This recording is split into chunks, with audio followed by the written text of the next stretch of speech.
નમસ્કાર દર્શક મિત્રો, આપ જોઈ રહ્યા છો Banas crime 24 news Gujarati channel. હવે જોઈએ આજના મુખ્ય સમાચાર।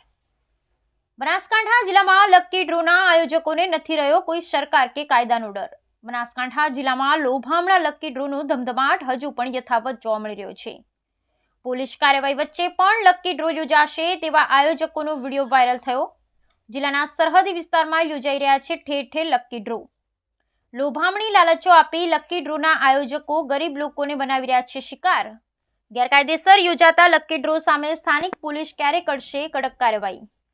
થરાદ, ધાનેરા અને ભીલડી પોલીસ મથકે ફરિયાદ નોંધાઈ હોવા છતાં આયોજકોને નથી કોઈ ડર। સરકાર અને પોલીસ વિભાગને ખુલ્લેઆમ પડકાર ફેંકીને પણ આયોજકો લકી ડ્રો યોજી રહ્યા છે। Bureau report Haresh Thakkar, Deesa, Banaskantha.